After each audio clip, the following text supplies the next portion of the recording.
I thought that's what you said. Weirdo. All right, go ahead. Hey, so we're here.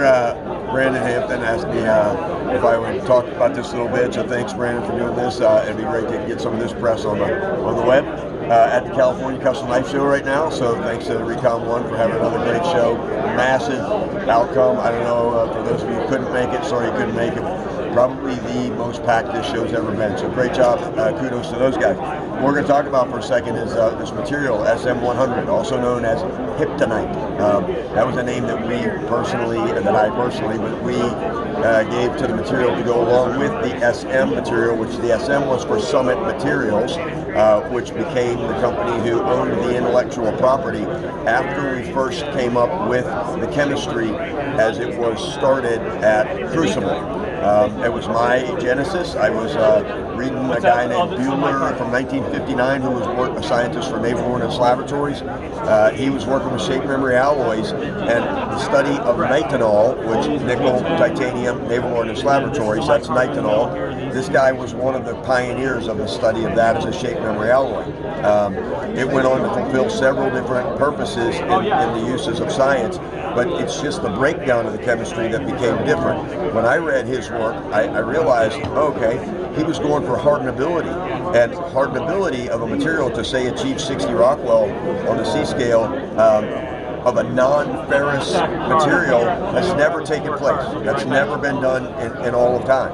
So this is the first material that's truly through hardenable. Okay, so Spider Coats had some great luck with Cold Work 304, and they can get hardness at the surface only though. So the way we proved that about the through hardness, we can show you here today. I took a piece of material that's a little over 200 thou thick, and I took that material, hardened it, and then after hardening it under massive coolant and using 3/8" end mills, took 6 end mills to do these too, by the way.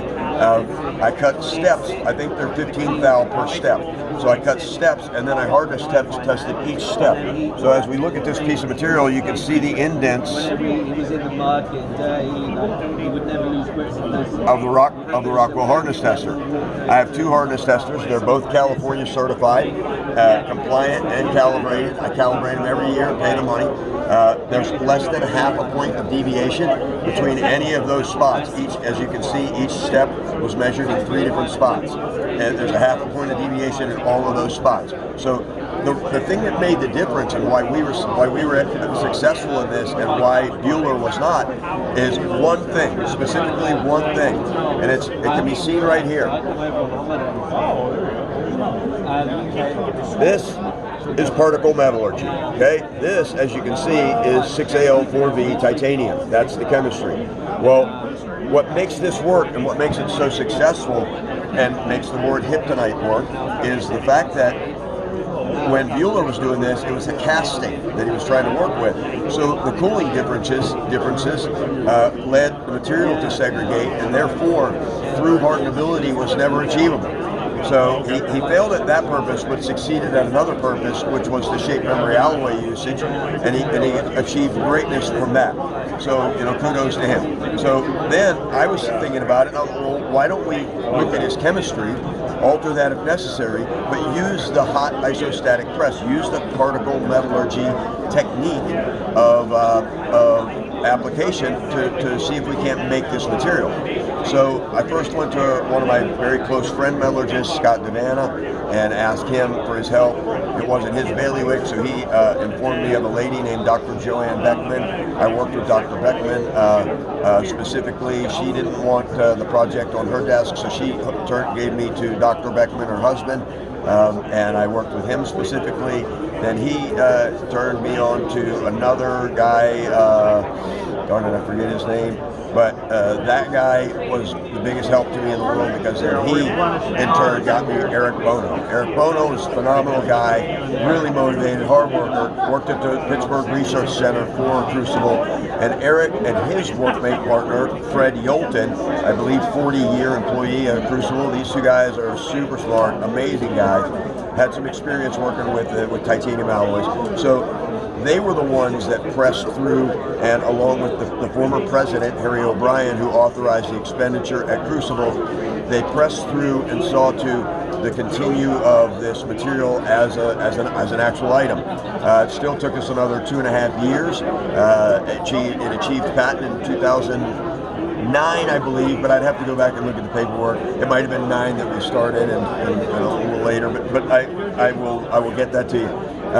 And then that was achieved, but that was done after the separation of Crucible. The company Crucible separated into Niagara as one company, and the sales centers became that, and then the manufacturing capability of Crucible went to another company.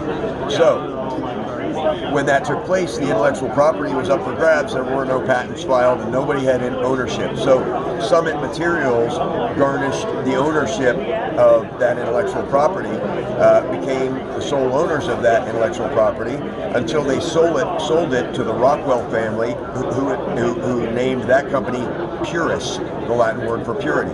Purus then went on to sell it to its current owner, which is Carpenter. Carpenter Technologies now owns the alloy, and it lives or dies with them. So we're hoping to get them motivated, get them to make some more. Brandon's one of the few guys that's brave enough to try it. It's extremely difficult to work with. Feed and speed and machining is difficult. It's terrible on tooling. It's calculatable. You can do it. You're going to use more tools. Same with grinding with abrasive belts. You're going to use more abrasive belts. So this shows you a little bit of what it's done, but some of the other purposes that were amazing. This is basically the world's most expensive ball bearing, and this bearing set was actually used in the space shuttle and the space station configuration to separate potable water from urine. So the way I see it, I'm a big believer in Christ, and he was able to turn water into wine, and we kind of did our part because we turned urine into water. So that's a little joke there. So one of the things it's not used for is rifle barrels.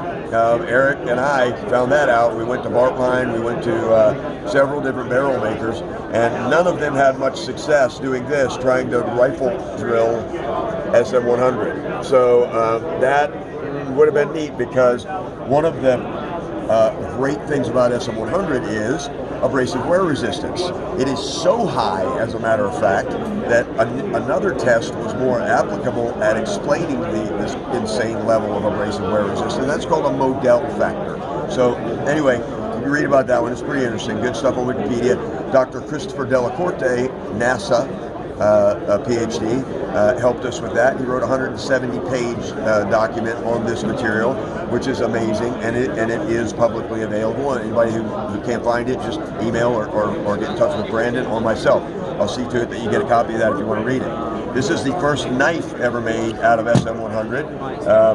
So it was a tiny little piece that they got me, and I was able to just cut that out and drill the holes, and it's ground off here because I wanted to get rid of that carburet, that oxide layer, and do proper hardness tests. So we got this to 60.5, and we can pretty much do that every time now.